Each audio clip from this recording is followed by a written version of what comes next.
So welcome friends to my another class. Today we are going to start class 12 macroeconomics, chapter 2 money and banking, important chapter. Money and banking, it is having two units, unit 1 money and unit 2 is banking. Let us start with unit 1 money. Money means medium of exchange. Now before money, what was there? Before money there was commodity economy, means that time it is called CC economy. When there was no money, people used to exchange their commodities for commodities. This is called commodity for commodity economy or CC economy, or we know it as a barter system.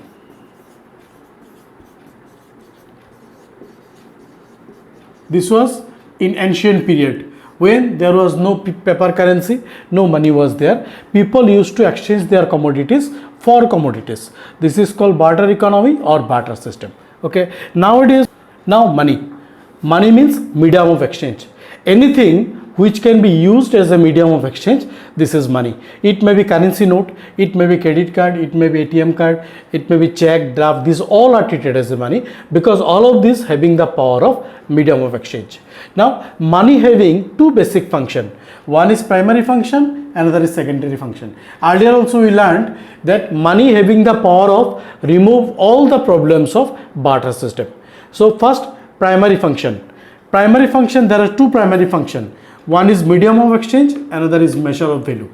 Now medium of exchange means money having the power of medium of exchange, means anything can be exchanged in terms of money. Means what? Money give us the freedom of choice. In barter system there was no freedom of choice. Whatever is required, if I have to search another person, that person also possesses the same thing and he also ready to accept my good and he also ready to give his good to me.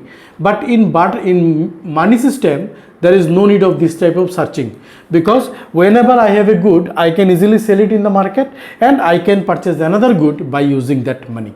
So money provide us the freedom of choice. This is medium of exchange. Second one is measure of value. In barter system there is no standard of measure of value, but in money we can measure the value. Okay, how? Any kinds of commodities we can measure in terms of money. So money provide us the facility to proper measurement of our value. So proper evaluation, proper valuation of any kinds of commodities is possible. In barter system this thing was not possible. People used to exchange their commodity according to their requirement, and in some cases they have to exchange it because their good may be rotten after a certain period of time, it become valueless. So there is no common measure of value. This is primary function. Now secondary function. Two secondary function. First one is store of value. By using money we can store our value. How we can store our value? Suppose I am producing milk. What can I do? I can sell my milk in the market. I will get money and I can save the money at our home also, or I can save my money in the bank also. So I have the power to store my value. In barter system there is no such power. People used to exchange their good according to their requirement, or whenever it is required they have to exchange their good. But in barter system, in monetary system, we can store our value and whenever we require we can use the money to purchase another good. Secondary function is standard of deferred payment, means we can easily make transaction only on commitment, that is only on credit, installment, like that. So if we want to purchase any good, we can repay the money in terms of credit, in terms of installment, because money is generally accepted commodity to everyone and its value remain durable and stable after a long period of time also. But this thing is not possible in case of commodity economy. So these are the standard of deferred payment. So this is money and its function of money. Next topic of this unit is money supply.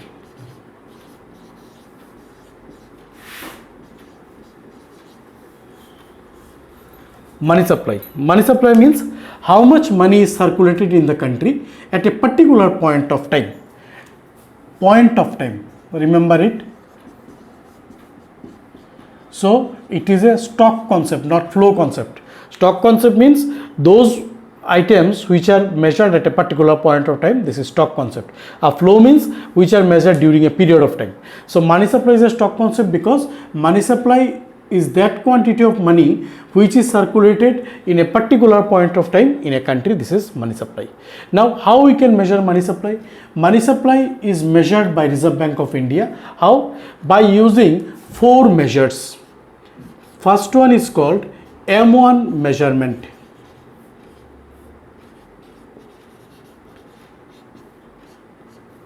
M1 measurement. These 4 measurements are made by the Reserve Bank of India. M1 measurement is what? M1 is the sum of 3 items. C plus DD plus OD. C means what? C means currency held by the public. C for currency. Currency held by the public means how much cash money we have in our pocket, in our home, or in our storage places. This is currency. Currency held by the public. This is C. DD means demand deposit. How much money is deposited in the bank and which can be withdrawn by using check, draft, etc. This is demand deposit. OD means other deposit. Other deposit means those deposits which are reserved by the RBI, and those deposits are made by the commercial banks, other government institutions, non-government financial institutions, like that. This is OD. So M1 combines 3 items: currency held by the public, demand deposit of the commercial banks, other deposits with Reserve Bank of India. This is M1 measurement, and this one is called most liquid form of asset.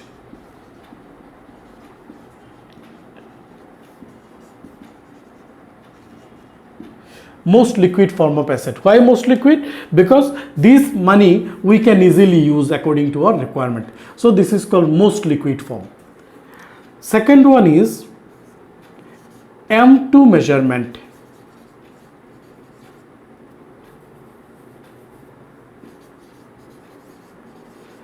M2 measurement. M2 is nothing but M1 plus deposit with post office,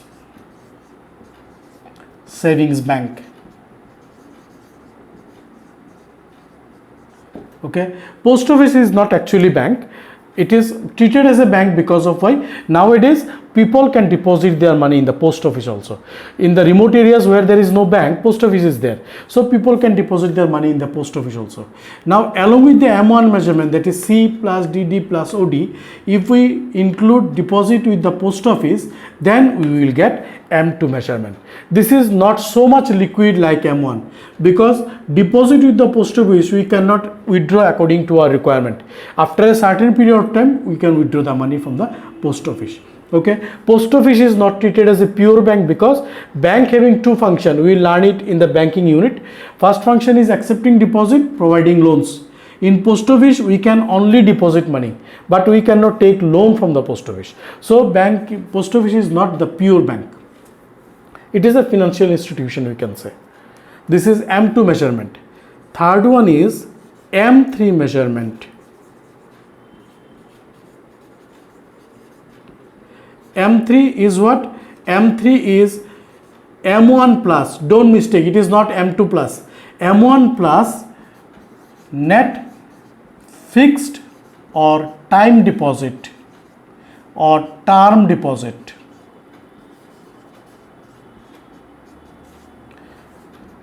with commercial bank.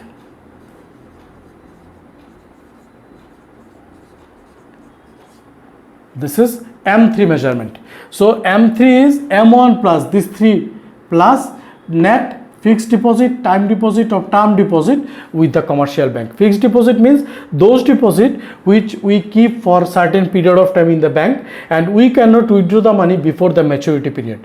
This is fixed deposit, or it is also called time deposit, also called term deposit. So along with M1, if we include the fixed deposit of the commercial bank, we will get M3 measurement. Finally, we have M4 measurement.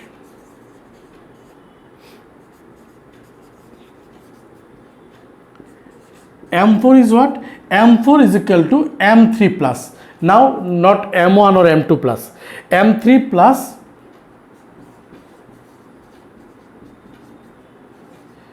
deposits with post office. Okay, in M3, M1 is also there, this 3 item is also there, deposit with the commercial bank is also there.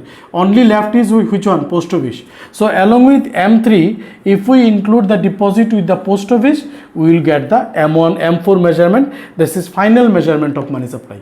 By using M4 measurement, we can easily calculate how much money is circulated in the country at a particular point of time. Okay, now M1 is called most liquid, M4 is called least liquid form of money or asset.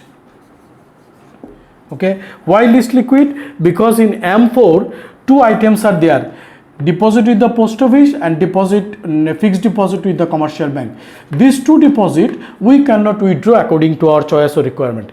This type of deposit we can withdraw only after the maturity period. So liquidity percentage is less compared to M1. So M1 is the most liquid, M4 is the least liquid. So what we get? We get 5 items here. C, currency held with the public, demand deposit, other deposit, deposit with the post office and fixed deposit. These are the five items are there. If we add the first 3, we get M1 measurement. Okay, along with M1, if we include post office, we get M2 measurement. Okay, along with M1, if we include fixed deposit, we get M3 measurement. If we include M3 plus post office, we get M4 measurement. So first 3 is M1, along with M1 if we include M2 post office, we will get M2, along with M1 if we include fixed deposit, we get M3, along with M3 if we include post office, we will get M4 measurement. So this is money supply and the 4 measures of money supply. Separate MCQs, questions and long broad type question is also asked from money supply. Very important topic of this chapter. Now factors affecting money supply. Okay, money supply means how much money is circulated in a country at a particular point of time. Now how much money is circulated in the country, we can measure it by using the 4 measures of RBI. Now how much money is circulated, it is also affected by some factors. Main 4 factors. First factor is central bank. In our country, central bank is Reserve Bank of India. Okay, and RBI having the power of issuing currency. How it will be learned in the banking part. Now in short, central bank issue currency notes. So money supply is controlled, regulated and circulated mainly by the central bank. If central bank want, it can increase the money supply. If central bank want, it can reduce the money supply. How? We can learn in the unit 2. This is the first factor of money supply. Second factor is commercial bank. Commercial bank means all those banks which we people are related, common people are related. Suppose State Bank of India, Grameen Bank, these all are commercial banks. Now how commercial bank affect the money supply? By changing their basic interest rate of interest. If commercial bank increases the rate of interest in the market, then money supply reduces in the economy and vice versa. How it is, we are coming later in details. Okay, now commercial bank can increase the money supply by reducing the rate of interest and commercial bank can reduce the money supply by increasing the rate of interest. Third factor is government.